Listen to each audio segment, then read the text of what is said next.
जी student, इस video में हम कंप्लीटली और कंप्रिहेंसिवली एक्सप्लेन करेंगे कि मास स्पेक्ट्रोमेट्री क्या होती है, मास स्पेक्ट्रोमेट्री का प्रिंसिपल क्या है और इसकी इंस्ट्रूमेंटेशन क्या होती है। मास स्पेक्ट्रोमेट्री को डिस्कस करने से पहले ये जानना जरूरी है कि स्पेक्ट्रोमेट्री और स्पेक्ट्रोस्कोपी में फर्क क्या होता है। बहुत से स्टूडेंट्स कंसिडर करते हैं, इमेजिन करते हैं कि स्पेक्ट्रोस्कोपी और स्पेक्ट्रोमेट्री जो है ये relatively same kind of terminologies हैं, बट इन रियलिटी स्पेक्ट्रोस्कोपी और स्पेक्ट्रोमेट्री जो है ये डिफरेंट टाइप्स के टर्म्स हैं। स्पेक्ट्रोस्कोपी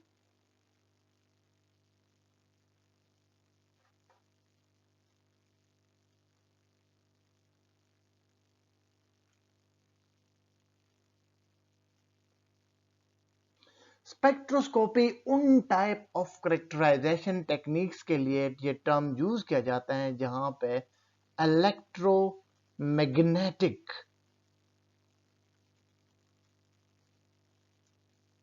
रेडिएशंस जो हैं उनको यूज किया जाता है। हर वो करेक्टराइजेशन टेक्निक्स जहां पे इलेक्ट्रोमैग्नेटिक रेडिएशंस या ईएमआर रेडिएशंस को सैंपल के एनालिसिस के लिए यूज किया जाए, उन तमाम करेक्टराइजेशन टेक्निक्स को स्पेक्ट्रोस्कोपिक टेक्निक्स कहा जाता है। जैसे कि हमारे पास यहाँ पे एग्जांपल है इंफ्रा रेड स्पेक्ट्रोस्कोपी या आईआर स्पेक्ट्रोस्कोपी,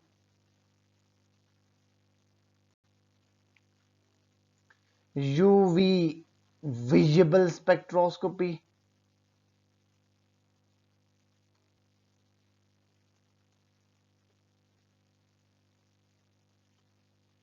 एटसेट्रा। तो ये आईआर स्पेक्ट्रोस्कोपी जो है इसमें इलेक्ट्रोमैग्नेटिक रेडिएशन जो कि इंफ्रारेड रेडिएशन के जो उसके इलेक्ट्रोमैग्नेटिक रेडिएशन की टाइप्स हैं उनको यूज किया जाता है। जबकि यूवी विजिबल स्पेक्ट्रोस्कोपी में अल्ट्रा वायलेट रेडिएशन जो कि ये भी इलेक्ट्रोमैग्नेटिक रेडिएशन की टाइप्स हैं, इनको सैंपल के एनालिसिस के लिए यूज किया जाता है। अब हम आते हैं स्पेक्ट्रोमेट्री की तरफ।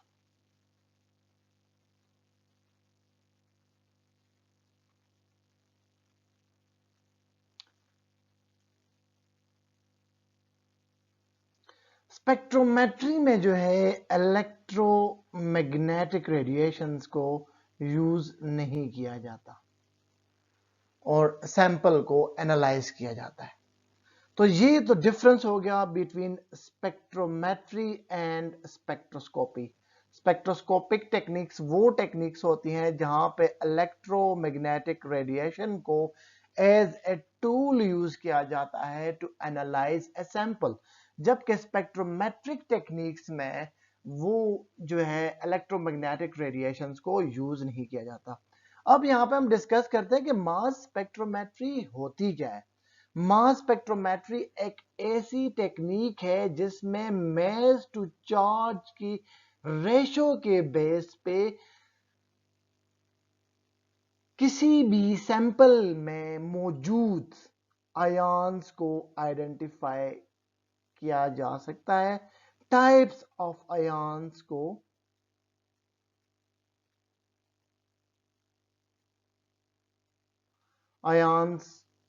आइडेंटिफाई किया जा सकता है।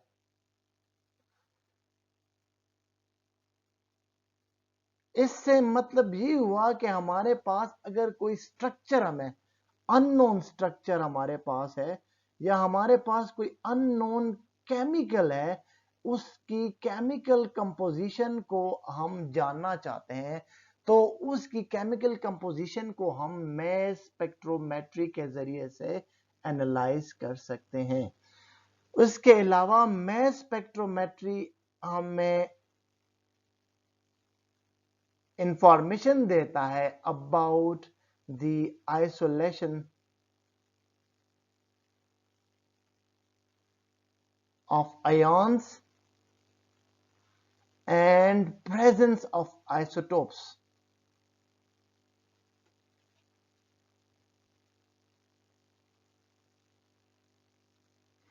इस टेक्निक्स के जरिए से, मास स्पेक्ट्रोस्कोपिक टेक्निक्स के जरिए से फर्स्ट ऑफ ऑल सैंपल को या कोई भी केमिकल है उसको ब्रेक किया जाता है। जब केमिकल या सैंपल जो है वो ब्रेक हो जाता है, वो फ्रेगमेंट में डिवाइड हो जाता है, तो वो डिफरेंट टाइप्स के आयन्स उस सैंपल में आ जाते हैं, वो सैंपल की फॉर्म में आ जाता है। ठीक है, तो मास स्पेक्ट्रोस्कोपिक टेक्निक जो है उन आयन्स को जो है एक तो आइसोलेट कर सकता है, उनको हम सेपरेटली आइडेंटिफाई कर सकते हैं।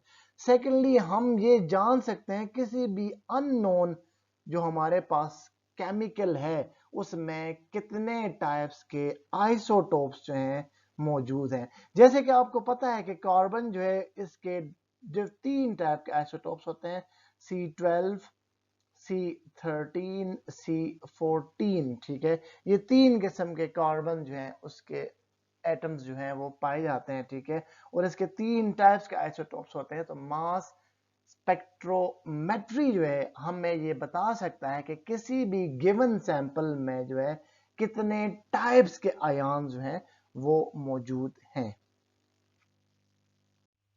अब जो इंपॉर्टेंट थर्ड प्रॉपर्टी जो कि हमें क्वालिटी ऑफ मास स्पेक्ट्रोस्कोपी है, वो ये है कि मास स्पेक्ट्रोस्कोपी हमें रिलेटिव अबंडेंस,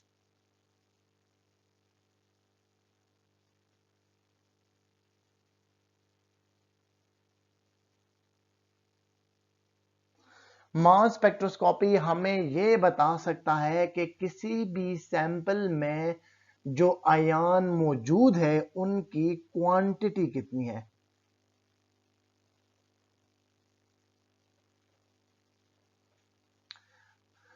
तो हम जो है यहां पे किसी भी सैंपल में मौजूद आयन की क्वांटिटी जो है हम मास स्पेक्ट्रोस्कोपी के जरिए से आइडेंटिफाई कर सकते हैं। अगर हम यहां पे एग्जांपल लें वाटर के मॉलिक्यूल की, जिसका फार्मूला है H2O, इसमें डिफरेंट टाइप्स के आयन पाए जा सकते हैं, जैसे कि OH आयन हो सकते हैं, H प्लस आयन हो सकता है, H2 प्लस जो है इस तरह जो है वाटर आयोनाइज हो सकता है। ठीक है, तो ये 3 डिफरेंट टाइप्स के आयन जो होते हैं वाटर मॉलिक्यूल में पाए जा सकते हैं। ठीक है, तो रिलेटिव अबंडेंस हमें ये बता सकता है कि कितने आयन, कौन से आयन जैसे H2 प्लस O आयन ज्यादा है किसी भी केमिकल सैंपल में जिसको हम एनालाइज करना चाहते हैं, या वाटर जिसको हम एनालाइज करना चाहते हैं, या OH आयन की क्वांटिटी ज्यादा है या H प्लस आयन की क्वांटिटी ज्यादा है। तो हमें रिलेटिवली जो है ये मास स्पेक्ट्रोस्कोपी, स्पेक्ट्रोमेट्री जो है ये इंफॉर्मेशन देता है कि कौन से आयन किसी भी केमिकल में उनकी क्वांटिटी कितनी है। तो अगर हम कंक्लूड करें तो मास स्पेक्ट्रोमेट्री एक ऐसी टेक्निक है जो कि हमें इंफॉर्मेशन देता है about the unknown structure of a chemical composition.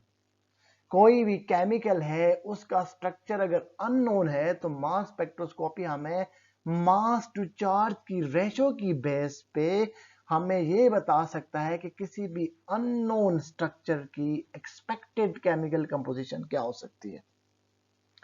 Mass spectroscopy इसके अलावा सैंपल को, कोई भी केमिकल सैंपल जो मास स्पेक्ट्रोस्कोपी में यूज हो एनालिसिस के लिए, उसको ये ब्रेक करता है, इसको आयन में डिवाइड करता है या आयन में फ्रेगमेंटाइज करता है। ठीक है, जब आयन के फ्रेगमेंट बन जाते हैं, डिफरेंट टाइप्स के आयन होते हैं किसी भी केमिकल सैंपल में मास स्पेक्ट्रोमेट्री में, तो उन आयन को मास स्पेक्ट्रोमेट्री आइसोलेट करता है, और आइसोलेशन की बुनियाद पे हम जो है जान सकते हैं कि किसी भी केमिकल में मौजूद आयन कौन से हैं। ठीक है, और उसके अलावा हम ये भी जान सकते हैं कि कौन से आइसोटोप्स जो हैं उस केमिकल में मौजूद हैं।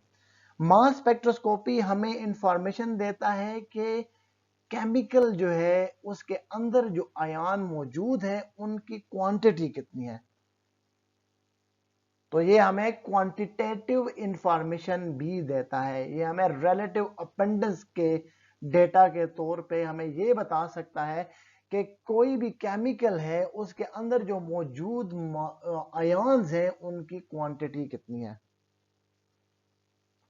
तो इसकी बेसिस पे हम ये कंक्लूड कर सकते हैं कि मास स्पेक्ट्रोस्कोपी एक तो आयन को आइसोलेट करता है, दूसरा ये हमें स्ट्रक्चर के बारे में बताता है किसी भी अननोन केमिकल के, और तीसरा हमें ये मास स्पेक्ट्रोस्कोपी बताता है कि किसी भी केमिकल कंपोजिशन में जो आयन मौजूद है उनकी रिलेटिव अबंडेंस है, उनकी क्वांटिटी कितनी है। चलिए स्टूडेंट डिस्कस करते हैं कि मास स्पेक्ट्रोमेट्री जो है इसका प्रिंसिपल क्या है। मास स्पेक्ट्रोमेट्री बेस्ड करता है ऑन आयनाइजेशन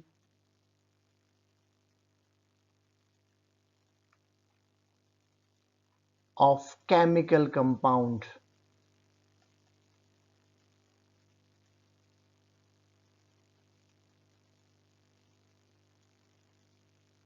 और नंबर 2, आयनाइजेशन होने के बाद जो है जो केमिकल कंपाउंड आयनाइज हो जाते हैं उसके बाद मास स्पेक्ट्रोस्कोपी में जो है आयन्स को जो है सेपरेट किया जाता है। तो initially in mass spectrometry dear student, कोई भी केमिकल जो होता है उसको हम आयोनाइज करते हैं, उनको हम ब्रेक करते हैं इनटू ए फ्रेगमेंट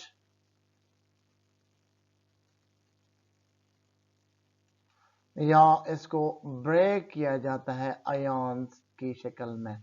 ठीक है, जब सैंपल या केमिकल जो है आयन की शेप में ब्रेक हो जाता है तो उसके बाद आयन्स को जो है मैस टू को मूव फॉरवर्ड किया जाता है मैस स्पेक्ट्रोमीटर में इनटू ए मैग्नेटिक एनालाइजर।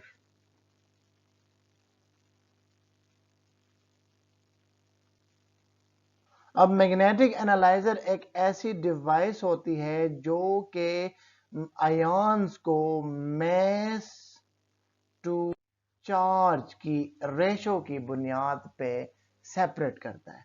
तो ये जो प्रिंसिपल ऑफ मैस स्पेक्ट्रोस्कोपी है वो ये है कि इनिशियली मैस स्पेक्ट्रोमेट्री जो है वो ये है कि इनिशियली मैस स्पेक्ट्रोमेट्री में सैंपल को आयनाइज किया जाता है, और जब सैंपल के जो केमिकल के जो मॉलिक्यूल्स होते हैं वो आयनाइज हो जाते हैं उसके बाद इन आयन्स को मैग्नेटिक एनालाइजर के जरिए पास थ्रू किया जाता है, और जब ये आयन मैग्नेटिक एनालाइजर से गुजरते हैं तो आयन जो है डिफ्लेक्ट होते हैं on the basis of mass to charge ratio, और इसकी बुनियाद पे जो है हम आइडेंटिफाई करते हैं किसी भी अननोन केमिकल के स्ट्रक्चरल कंपोजिशन को।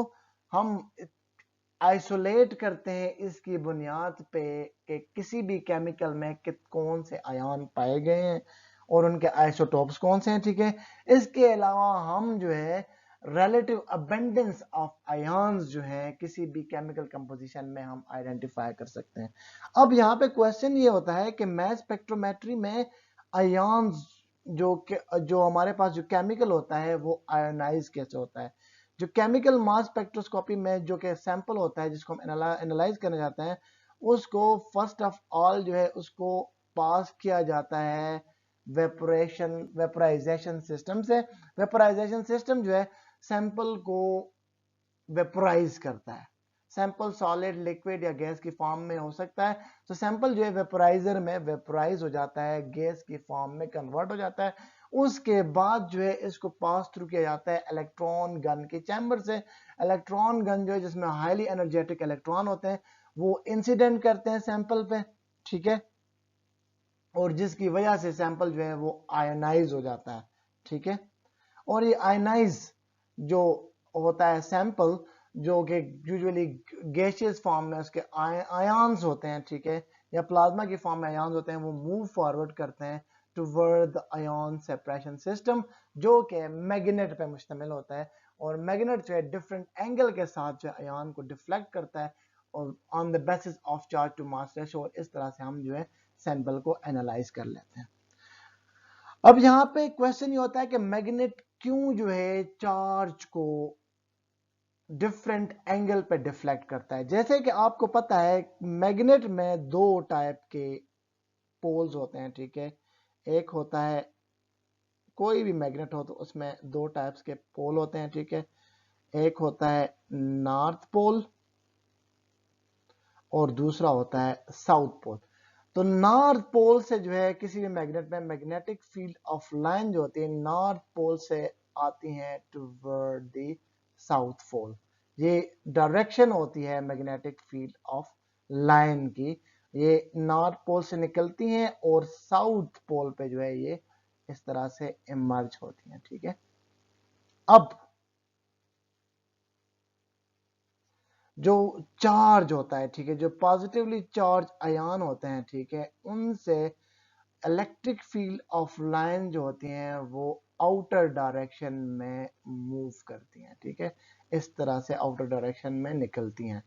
तो जब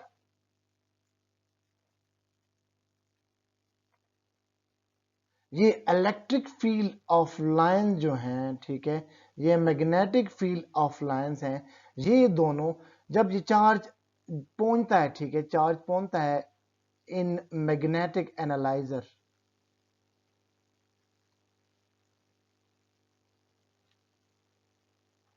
तो ये जो इलेक्ट्रिक चार्ज है या ये जो आयन है, पॉजिटिवली चार्ज आयन है, ठीक है, इससे तो इलेक्ट्रिक फील्ड ऑफ लाइन जो है टुवर्ड आउटर डायरेक्शन जाती हैं, जबकि ये मैग्नेट जो है, ठीक है, जो मैग्नेटिक एनालाइजर में मैग्नेट होता है उस पे magnetic field of line north pole से साउथ पोल की तरफ जाती हैं। तो ये दोनों जो हैं इलेक्ट्रिक फील्ड ऑफ लाइन और मैग्नेटिक फील्ड ऑफ लाइन एक दूसरे के साथ इंटरेक्ट कर लेती हैं।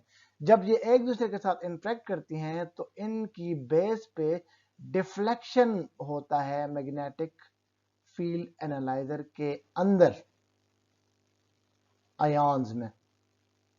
आयन की पाथ जो है उनके इलेक्ट्रिक फील्ड ऑफ लाइन और मैग्नेटिक फील्ड ऑफ लाइन की वजह से चेंज हो जाती है, ठीक है। अगर आपके पास आयन जो है उसका मॉलिक्यूलर वेट है, उसका एटॉमिक वेट जो है वो एटॉमिक वेट जो है या एटॉमिक मास जो है वो स्मॉल है, ठीक है, तो आयन जो है वो स्मॉल एंगल से जो है डिफ्लेक्ट हो जाएंगे, थीटा विल बी स्मॉल, ठीक है।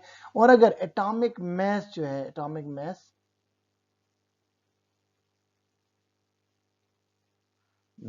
बिगर है, ठीक है, या लार्ज है, ठीक है, तो उसमें जो है थीटा जो है वो लार्ज होगा, ठीक है, लार्ज एंगल होगा, ठीक है। तो इसकी बेसिस पे जो एंगल ऑफ डिफ्लेक्शन है ऑफ आयन है, ठीक है, उसकी बेसिस पे हम जो है आइडेंटिफाई कर सकते हैं कि कौन से आयन जो हैं वो गिवन सैंपल में या अननोन सैंपल में प्रेजेंट है।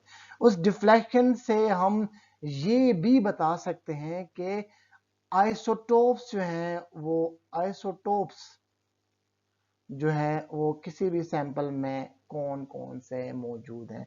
इसके अलावा हम अबंडेंस जो है वो भी जो है इस डिफ्लेक्शन की बेस पे बता सकते हैं, क्योंकि डिफ्लेक्शन की जो है वो एक स्पेसिफिक इंटेंसिटी भी होगी और उसकी बेस पे हम ये बता सकते हैं कि रिलेटिव अबंडेंस या कितनी अमाउंट में जो है हमारे पास है किसी भी नोन या किसी भी अननोन सैंपल में आयंस मौजूद हैं। तो ये तो है प्रिंसिपल ऑफ मास स्पेक्ट्रोमेट्री कि इनिशियली हम सैंपल को आयनाइज करते हैं, ठीक है, आयनाइज के लिए डिफरेंट टाइप्स के सोर्सेज को यूज किया जाता है, डिफरेंट टाइप्स के तरीके यूज किए जाते हैं। यूजुअली इलेक्ट्रॉन गन के जरिए से सैंपल को आयनाइज किया जाता है। जब सैंपल आयनाइज हो जाता है उसके बाद सैंपल को आयन सेपरेटर में ले लिया जाता है। आयन सेपरेटर में यूजुअली मैग्नेटिक एनालाइजर या मैग्नेटिक फील्ड को यूज किया जाता है। तो आयन जो है मैग्नेटिक फील्ड में जब इंटर होते हैं तो आयन की में से जो है इलेक्ट्रिक फील्ड ऑफ लाइन, क्योंकि वो आयन पॉजिटिवली चार्ज होते हैं तो इलेक्ट्रिक फील्ड ऑफ लाइन जो है वो आउटर डायरेक्शन में निकलते हैं, जबकि मैग्नेट जो होता है उसके इलेक्ट्रिक फील्ड ऑफ लाइन जो होता है वो मैग्नेटिक फील्ड ऑफ लाइन होते हैं उसके नॉर्थ टू साउथ पोल होते हैं। जब दोनों मैग्नेटिक और इलेक्ट्रिक फील्ड कंबाइन हो जाते हैं, ठीक है, ऑफ लाइन कंबाइन हो जाते हैं, तो इसकी वजह से जो पॉजिटिवली चार्ज है वो डिफ्लेक्ट हो जाता है इन ए सर्टेन एंगल। तो अब हर आयन का जो है अपना एक एटॉमिक मास या एटॉमिक वेट होता है, ठीक है, तो उसकी बेस पे जो है उसकी डिफ्लेक्शन होती है, ठीक है, उसके अकॉर्डिंग जो है एंगल ऑफ डिफ्लेक्शन जो है वो होता है, ठीक है। और इस एंगल ऑफ डिफ्लेक्शन और उसकी रेडियस की बेस पे और उसकी बेस पे हम ये जान लेते हैं कि किसी भी गिवन या किसी भी अननोन सैंपल में कौन कौन से आयन्स मौजूद हैं, ठीक है। और इसके अलावा हम ये जान सकते हैं कि उसमें आइसोटोप्स कौन कौन से हैं, ठीक है। और उसके अलावा हम ये भी जान सकते हैं कि किसी भी नोन या अननोन सैंपल में उसमें जो आयन्स मौजूद है उनकी अबंडेंस कितनी है। स्टूडेंट, अब हम डिस्कस करेंगे कि मास स्पेक्ट्रोमेट्री की इंस्ट्रूमेंटेशन क्या होती है। मास स्पेक्ट्रोमेट्री का जो इंस्ट्रूमेंट है जिसको हम मास स्पेक्ट्रोमीटर कहते हैं, इसके बेसिक कंपोनेंट क्या है। और एक सैंपल जिसको हम, कोई भी केमिकल सैंपल है, इसको अगर हम मास स्पेक्ट्रोमीटर के जरिए एनालाइज करते हैं तो हम किस तरह किसी भी सैंपल को मास स्पेक्ट्रोमीटर के जरिए से एनालाइज कर सकते हैं। इनिशियली स्टूडेंट, मास स्पेक्ट्रोमीटर में सैंपल जो होता है, ठीक है, ये हमारे पास कंसिडर करते हैं कि ये हमारे पास सैंपल है। सैंपल जो होता है ये सॉलिड की फॉर्म में भी हो सकता है, लिक्विड की फॉर्म में भी हो सकता है, और गैस की फॉर्म में भी। तो तीन डिफरेंट फॉर्म में सैंपल जो है उसको एनालाइज किया जाता है मास स्पेक्ट्रोमीटर में। सैंपल को इंसर्ट किया जाता है, उसको इंजेक्ट किया जाता है, जिसको एक सिस्टम होता है जिसको हम कहते हैं इंजेक्टर, ठीक है। तो सैंपल इंजेक्टर में जो है सैंपल को इंजेक्ट किया जाता है। तो सैंपल जो है इस तरह से इंजेक्टर के अंदर जो है वो आ जाता है, ठीक है। अब इंजेक्टर जो होता है ये कनेक्टेड होता है सेटअप के साथ जिसको कहा जाता है vaporisation chamber. Vaporisation chamber, vaporisation chamber में सैंपल जो है यूजुअली सॉलिड या लिक्विड की फॉर्म में, सॉलिड या लिक्विड की फॉर्म में जो है उसको यहाँ पे वेपोराइजर में ट्रांसपोर्ट किया जाता है, वेपोराइजर में पहुंचाया जाता है। वेपोराइजर जो है ये मास स्पेक्ट्रोमीटर का ऐसा चैम्बर होता है जहां पे सॉलिड सैंपल को या लिक्विड सैंपल को आयोनाइज किया जाता है into different types of gas molecules में। तो केमिकल सैंपल जो है, जो केमिकल हम अंडर एनालिसिस है, वो वेपोराइजर में वेपोराइज हो जाता है, एवापोरेट हो जाता है, ठीक है। वेपोराइजर जो होता है ये कनेक्टेड होता है usually with different types of filament के, ठीक है। ये हीटिंग फिलामेंट्स होते हैं, ठीक है, वेपोराइजर में, जो कि सैंपल को जो है वो हीट पहुंचाते हैं, ठीक है। और थर्मियोनिक इमिशन की वजह से जो है, थर्मियोनिक इमिशन की वजह से जो है यूजुअली सैंपल जो होता है वो जो है हीट अप हो जाता है और वेपोराइज, ठीक है। जब सैंपल जो है गैस की फॉर्म में कन्वर्ट हो जाता है, ठीक है, उसके मॉलिक्यूल्स, तो उसके बाद वेपोराइजिंग चैम्बर से जो है गैस के मॉलिक्यूल को ट्रांसपोर्ट किया जाता है इनटू अनदर चैम्बर जिसको कहा जाता है आयनाइजेशन चैम्बर।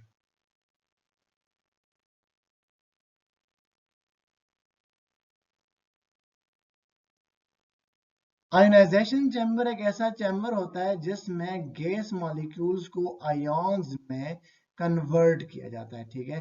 तो आयन्स में गैस मॉलिक्यूल्स कन्वर्ट हो जाते हैं, ठीक है।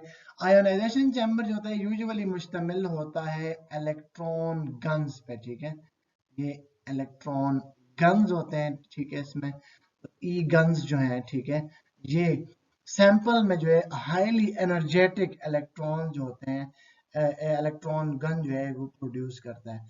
इलेक्ट्रॉन गन यूजुअली इलेक्ट्रॉन को from few hundred electron volt से लेके किलो इलेक्ट्रॉन वोल्ट तक एनर्जेटिक इलेक्ट्रॉन जो होता है वो इंसिडेंट होते हैं, वो फॉल करते हैं, वो स्ट्राइक करते हैं, वो गैस मॉलिक्यूल्स पे जो कि आयनाइज हुए हैं, ठीक है। तो केमिकल जो गैस मॉलिक्यूल्स हैं जब ये हाईली एनर्जेटिक इलेक्ट्रॉन के साथ इंटरेक्ट करते हैं, ठीक है, तो ये गैस मॉलिक्यूल जो होते हैं ये पॉजिटिवली चार्ज आयन्स और इलेक्ट्रॉन्स में जो होता है ये स्प्लिट हो जाते हैं, ठीक है। इलेक्ट्रॉन जो होता है ये गैस मॉलिक्यूल से जो है जो कि एटम की फॉर्म में होते हैं, ठीक है, उससे इलेक्ट्रॉन इजेक्ट हो जाता है, ठीक है।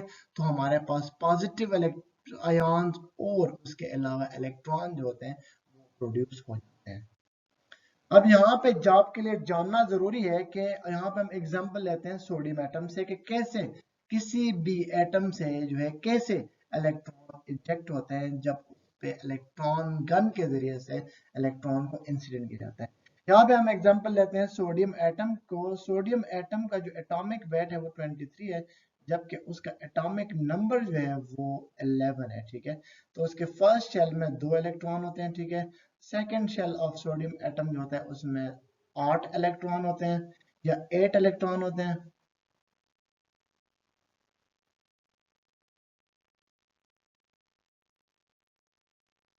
जबकि लास्ट शेल जो थर्ड शेल सोडियम एटम का होता है उस पर सिर्फ 1 इलेक्ट्रॉन होता है, ठीक है।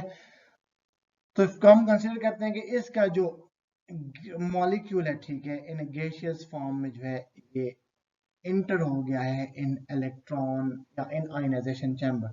तो जब electron highly electron energetic electron electron gun के जरिए से इंटरेक्ट करेगा सोडियम एटम से, इसके जो आउटर मोस्ट शेल का जो इलेक्ट्रॉन है इसकी एक स्पेसिफिक बाइंडिंग एनर्जी होती है, ठीक है, बाइंडिंग एनर्जी होती है, ठीक है। अगर ये इलेक्ट्रॉन की एनर्जी जो कि इलेक्ट्रॉन गन ने प्रोड्यूस किया उसकी ज्यादा हो इस इलेक्ट्रॉन से जो कि सोडियम के एटम में मौजूद है उसकी बाइंडिंग एनर्जी से, तो ये सोडियम का इलेक्ट्रॉन इस तरह से इजेक्ट हो जाएगा, रिमूव हो जाएगा सोडियम एटम से। तो हमारे पास सोडियम प्लस आयन और इसके अलावा इलेक्ट्रॉन जो है वो प्रोड्यूस हो जाएंगे। तो ये जो है इस तरह का प्रोसेस जो है आयनाइजेशन चैम्बर में होता है। आयनाइजेशन चैम्बर में इलेक्ट्रॉन गन जो होता है वो इलेक्ट्रॉन एनर्जेटिक इलेक्ट्रॉन को इंसिडेंट करवाता है गैसियस फॉर्म में केमिकल सैंपल के मॉलिक्यूल्स पे। और जब ये इलेक्ट्रॉन जब अगर इस इलेक्ट्रॉन गन के इलेक्ट्रॉन की एनर्जी ज्यादा हो किसी भी गैसियस जो एटम है उसके इलेक्ट्रॉन की बाइंडिंग एनर्जी से, तो ये उस इलेक्ट्रॉन को नॉकआउट कर लेगा और इसकी बुनियाद पे हमारे पास पॉजिटिवली चार्ज आयन इलेक्ट्रॉन जो होते हैं वो प्रोड्यूस हो जाएंगे। अब यहाँ पे जानना जरूरी है कि मास स्पेक्ट्रोमेट्री में जो है आयन्स को हम एनालाइज करते हैं जबकि इलेक्ट्रॉन की एनालिसिस नहीं होती। तो ये जो आयनाइजेशन चैम्बर है ये कनेक्टेड होता है एक सिस्टम होता है जिसको इलेक्ट्रॉन कलेक्शन सिस्टम कहते हैं या इलेक्ट्रॉन कलेक्टर जिसे कहते हैं, ठीक है, वो मौजूद होता है, वो कलेक्टेड होता है आयनाइजेशन चैम्बर के साथ। इलेक्ट्रॉन कलेक्टर जो है ये इलेक्ट्रॉन को यहाँ पे इकट्ठा कर लेगा, ये सेपरेट कर लेगा इस चैम्बर में आयन से। तो हमारे पास ये चैम्बर है इसमें सिर्फ और सिर्फ जो इलेक्ट्रॉन गन या आयनाइजेशन चैम्बर है इसमें सिर्फ और सिर्फ पॉजिटिवली चार्ज आयन रह जाएंगे, जबकि कलेक्टर जो है इलेक्ट्रॉन को सेपरेट कर लेगा, ठीक है। अब ये आयन जो है इनको फॉरवर्ड डायरेक्शन में मास स्पेक्ट्रोमीटर में मूव करवाना होता है एनालिसिस के लिए। तो अब इन आयन को कैसे मूव किया जाए, तो मास स्पेक्ट्रोमीटर में एक इंस्ट्रूमेंट यूज किया जाता है जिसको कहा जाता है चार्ज या एक्सेलरेटर या आयन एक्सेलरेटर। तो आयन एक्सेलरेटर में जैसे क्या होता है कि आयन में पॉजिटिवली चार्ज होते हैं, तो आयन एक्सेलरेटर जो होता है या वेलोसिटी एक्सेलरेटर जिसके जरिए से चार्ज को आगे तरफ मूव किया जाता है वो मुश्तमिल होता है प्लेट्स पे जो कि पॉजिटिवली चार्ज प्लेट्स होते हैं, ठीक है, और उसके अलावा नेगेटिवली चार्ज प्लेट्स होते हैं।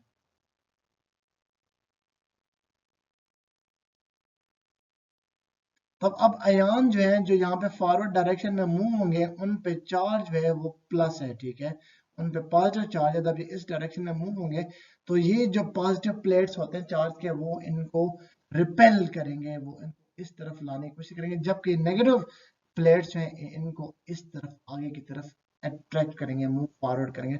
तो इस दोनों प्लेट्स चार्ज वेलोसिटी एक्सेलरेटर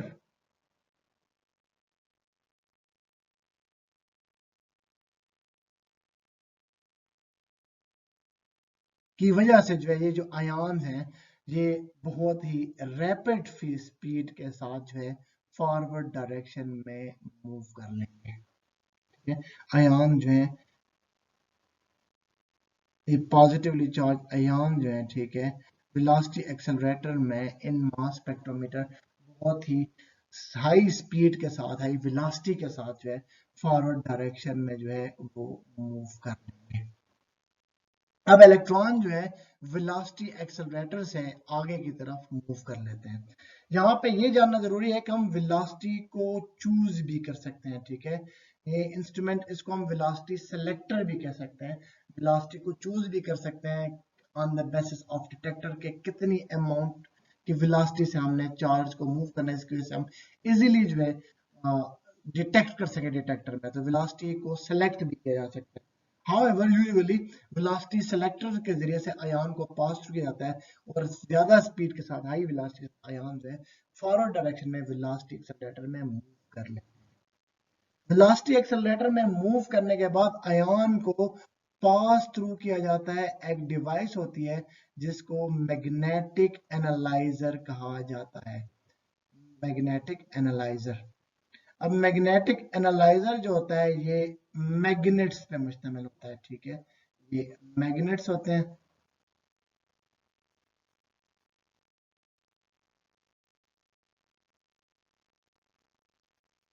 तो ये जब जब जो आयन जो होते हैं मैग्नेटिक एनालाइजर से पास होते हैं, तो ये जो मैग्नेटिक फील्ड ऑफ लाइन है मैग्नेटिक एनालाइजर के, सपोज नॉर्थ पोल से साउथ पोल की तरफ निकल रहे हैं, ठीक है, तो ये मैग्नेटिक फील्ड ऑफ लाइन जो है ये इंटरेक्ट करेंगे ये जो पॉजिटिव आयन है, ठीक है, जो कि मैग्नेटिक एनालाइजर में हुआ है, इससे जो है इससे electric field of line produce होती है। तो ये इलेक्ट्रिक फील्ड ऑफ लाइन जो है इससे वायर की तरफ ऐसे निकलती हैं। ठीक है, जबकि उसमें जबकि जो मैग्नेटिक एनालाइजर है इससे magnetic field of line north से साउथ पोल की तरफ जाती है। ठीक है, तो ये इलेक्ट्रिक फील्ड ऑफ लाइन जो कि आयन की होती हैं ये इंटरेक्ट करती हैं मैग्नेटिक एनालाइजर के मैग्नेटिक फील्ड लाइन से। तो जब ये आयन जो होता है ये आयन की इलेक्ट्रिक फील्ड ऑफ लाइन ई जो है इंटरेक्ट करती है मैग्नेट के मैग्नेटिक फील्ड ऑफ लाइन से, तो इसकी बुनियाद पे आयन जो होता है डिफ्लेक्ट हो जाता है एक स्पेसिफिक एंगल के साथ मास स्पेक्ट्रोमीटर में। अब ये डिफ्लेक्टेड आयन जो होते हैं ये इंसिडेंट होते हैं, ये स्ट्राइक करते हैं मास स्पेक्ट्रोमीटर में एक और डिवाइस होती है जिसको डिटेक्टर कहा जाता है। ठीक है, तो डिटेक्टर में जो है ये एक स्पेसिफिक एंगल के साथ जो है वो इंसिडेंट करती हैं। ठीक है, और इसकी इंसिडेंट के एंगल के बेस पे, थीटा की बेस पे और इंसिडेंट रेडियस के बेस पे हम ये जान सकते हैं कि किसी भी अननोन सैंपल या किसी भी नॉन सैंपल में कौन कौन से आयन मौजूद हैं, उन आयन्स की जो है रिलेटिव अबेंडेंस कितनी है। अब यहाँ पे ये जानना जरूरी है डियर स्टूडेंट कि ये जो इलेक्ट्रिक फील्ड होता है और मैग्नेटिक फील्ड होता है मास स्पेक्ट्रोमीटर में, ये मैग्नेटिक फील्ड जो है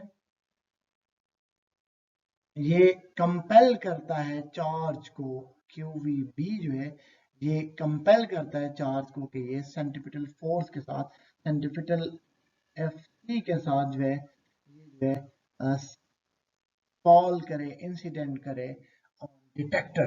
तो हमारे पास ये जो मैग्नेटिक फोर्स है FM जो है ये बराबर होगा सेंटीपिटल फोर्स के। ठीक है, सेंटीपिटल फोर्स के। अब मैग्नेटिक फोर्स जो होता है ये QVB के बराबर होता है, जबकि MV square divided by R के बराबर होता है, R is the radius of deflection, ठीक है, उसके बराबर होता है सेंटीपिटल फोर्स। तो ये जो V है ये V के साथ कैंसिल हो जाएगा। ठीक है, तो M बाय Q जो है ये बराबर हो जाएगा आपके पास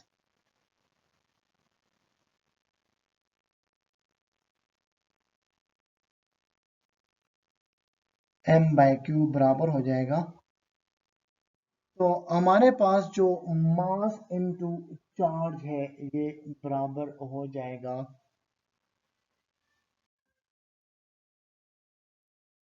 b into r divided by velocity. अब वेलोसिटी एक्सेलरेटर में यूजुअली वेलोसिटी को हम सिलेक्ट करते हैं, ठीक है। तो मैग्नेटिक फील्ड और रेडियस ऑफ डिफ्लेक्शन जो होता है ये हम कैलकुलेट कर सकते हैं, ठीक है। इवन मैग्नेटिक फील्ड भी कैलकुलेटेड होता है, ठीक है। तो इसकी बुनियाद पे हम जो है मास टू चार्ज रेशो कैलकुलेट कर लेते हैं। अब हर एटम जो है, ठीक है, हर एटम का जो हर आयन जो होता है उसकी वेलोसिटी डिफरेंट होती है, क्योंकि उसका एटॉमिक वेट जो होता है, ठीक है, या एटॉमिक मास जो होता है, ठीक है, वो डिफरेंट होता है, ठीक है। जब एटॉमिक मास डिफरेंट होता है तो उसकी जो वेलोसिटी ऑफ डिफ्लेक्शन है वो डिफरेंट होगी, ठीक है। और उसका रेडियस ऑफ डिफ्लेक्शन जो होता है वो भी डिफरेंट होगा, ठीक है। तो ये जो है इन बेसिस पे रेडियस ऑफ डिफ्लेक्शन और वेलोसिटी, यूजुअली वेलोसिटी जो है वेलोसिटी इलेक्ट्रॉन में यूज्ड होती है, ठीक है। लेकिन ये रेडियस जो होता है ये एटॉमिक मास के साथ जो होता है रेडियस ऑफ डिफ्लेक्शन जो होता है ये वेरी करता है, ठीक है। तो इसकी बेस पे हम ये जान सकते हैं कि किसी भी गिवन सैंपल में या किसी भी अननोन सैंपल में या किसी भी नॉन सैंपल में आयन्स कौन कौन से पाए जाते हैं, ठीक है। Intensity of interaction of ions जो है विद डिटेक्टर हमें ये भी बताते हैं कि अमाउंट जो है ऑफ आयन्स जो है या उनकी अबंडेंस जो है किसी भी गिवन सैंपल में वो कितनी है। तो इस तरह से जो है डियर स्टूडेंट मास स्पेक्ट्रोमीटर के जरिए से हम किसी भी अननोन सैंपल या नॉन सैंपल में आयन को आइसोलेट कर सकते हैं, आयन्स को आइडेंटिफाई कर सकते हैं, किसी भी अननोन स्ट्रक्चर को जो वेरीफाई कर सकते हैं, और किसी भी नॉन या अननोन सैंपल में अबंडेंस ऑफ आयन को डिटरमाइन कर सकते हैं। तो हम मास स्पेक्ट्रोमीटर के इंस्ट्रूमेंटेशन को चलो कंक्लूड कर लेते हैं। मास स्पेक्ट्रोमीटर का जो इंस्ट्रूमेंट होता है इसमें इनिशियली सैंपल को इंजेक्ट किया जाता है सैंपल इंजेक्टर में, सैंपल इंजेक्टर से सैंपल पास थ्रू होता है वेपोराइजर में, वेपोराइजर सैंपल को वेपोराइज कर लेता है, ठीक है। और उसके बाद गैस की फॉर्म में, मॉलिक्यूल की फॉर्म में वेपोराइजर से सैंपल आयनाइजेशन चैम्बर में आ जाता है। आयनाइजेशन चैम्बर में इलेक्ट्रॉन गन यूजुअली यूज होते हैं, ठीक है। इलेक्ट्रॉन गन गैस मॉलिक्यूल को आयनाइज कर लेते हैं, ठीक है। अब हमें पॉजिटिवली चार्ज आयन चाहिए और उनकी हमें मास टू चार्ज रेशो चाहिए, और इलेक्ट्रॉन की हमें जरूरत नहीं है, ठीक है। तो आयनाइजेशन चैम्बर के साथ जो होता है इलेक्ट्रॉन कलेक्टर यूज होता है, ठीक है। तो इलेक्ट्रॉन जो है जो होते हैं जो आयनाइजेशन से प्रोड्यूस होते हैं वो इलेक्ट्रॉन कलेक्टर में चले जाते हैं, जबकि आयन जो होते हैं पॉजिटिवली चार्ज आयन जो है मास स्पेक्ट्रोमीटर में फॉरवर्ड डायरेक्शन में मूव कर लेते हैं। मास स्पेक्ट्रोमीटर में एक डिवाइस होता है, उसको कहते हैं वेलोसिटी एक्सेलरेटर या वेलोसिटी सेलेक्टर। तो इलेक्ट्रॉन जो पॉजिटिव चार्ज आयन होते हैं वो वेलोसिटी एक्सेलरेटर में चले जाते हैं, और वेलोसिटी एक्सेलरेटर पॉजिटिव प्लेट और नेगेटिव प्लेट्स में इस्तेमाल होता है। नेगेटिवली प्लेट जो होता है वो मूव करता है, इंक्रीज करता है वेलोसिटी ऑफ आयन और उनको फॉरवर्ड डायरेक्शन में मूव कर लेता है। जब ये आयन जो कि पॉजिटिव चार्ज है उनसे वो जो है मैग्नेटिक जो है नेक्स्ट चैम्बर में जाते हैं जहाँ पे मैग्नेट्स होते हैं, ठीक है। उसको मैग्नेटिक एनालाइजर कहते हैं। तो पॉजिटिव आयन में जो होता है इलेक्ट्रिक फील्ड ऑफ लाइन जो होती हैं उससे आउटर डायरेक्शन में निकलती हैं, जबकि मैग्नेट्स जो होते हैं उनमें नॉर्थ से साउथ पोल की तरफ मैग्नेटिक फील्ड ऑफ लाइन आती है। तो जब दोनों इलेक्ट्रिक फील्ड और मैग्नेटिक फील्ड जो है एक दूसरे के साथ इंटरेक्ट करती हैं तो आयन जो है वो डिफ्लेक्ट हो जाते हैं एट ए स्पेसिफिक एंगल, जिनकी डिफ्लेक्शन एंगल ऑफ डिफ्लेक्शन जो है जिसको डिटेक्टर डिटेक्ट करता है। और इस एंगल ऑफ डिफ्लेक्शन और रेडियस ऑफ डिफ्लेक्शन की बेस पे जो है हम किसी भी केमिकल में चाहे वो नोन हो या अननोन हो उसमें हम आयन्स की अमाउंट, आयन डिफरेंट टाइप्स के आयन की प्रेजेंस और किसी भी अननोन स्ट्रक्चर की आइडेंटिफिकेशन कर लेते हैं। तो ये तो है just an overview of mass spectrometry.